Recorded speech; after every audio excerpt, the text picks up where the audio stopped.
heavy-handed. The pressure is on, way on. Well, joining me right now is psychotherapist Dr. Cory.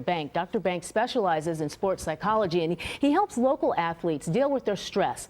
Dr. Banks, thanks so much for coming in. Thanks for having me here. You know, when you watch those pictures of the athletes taking the spills that they do, how does an athlete prepare themselves for this? Well, I think the elite athletes, what they do is they focus on the process. What can I do to prepare myself the best way I can? So if it's figure skating, how do I execute a triple axel? They're the ones that are separated from the also-rans who focus on the results they need to get, the number, their competition, a skater not doing well in their routine beforehand.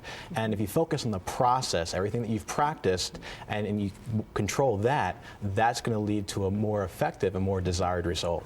Well, and so what you're saying is it's training and it's discipline, but are we perhaps asking too much from some of these athletes? Yesterday, when you were looking at some of these triple jumps and spins, and is it too much? Are we expecting too much? Well, it's a very high-stakes game. And these athletes want to be there. They want to win. They've sacrificed years of training. They're waking up at 4:30 in the morning to skate for 2 or 3 hours, doing it in the afternoon. So they want to be there, and obviously they're not getting paid to do this. Right. So there is that desire, and I think to a certain level, the ones that can't handle it psychologically, they don't get to go to the Olympics. So I think all the competitors here, they have that motivation and that desire, and they've probably had a great support system. So they want to be here and to compete and do the best that they can do.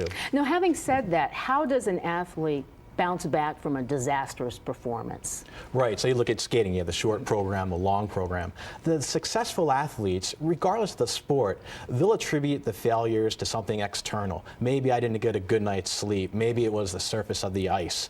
And they'll look at it as temporary. It's, you know, it was one time, it's not going to happen again, and they look at it as something that they can correct. You know, I have the power to correct this. So the gold medalists say it was situational, it was bad lighting, it was bad ice, it's temporary. It's not me. It's not me. And I have the power to correct this. Okay. The ones that don't succeed are the ones say, it's me, and it's going to affect everything, and I feel helpless about the situation. So I think that's what will separate the gold, silver, and bronze medalist with the other competitors who are also in the Olympics. Okay, speaking of gold medalists and speaking of sort of psyching out, a lot of talk about Lindsey Vonn. You know, a week before, you know, she was saying that her shin was so injured that perhaps she wouldn't be performing at peak. Some people said that was a bit of a psych out. Of course, we saw her yesterday, you know, ski just incredibly. She got the gold. What about that? Do athletes psych one another out by?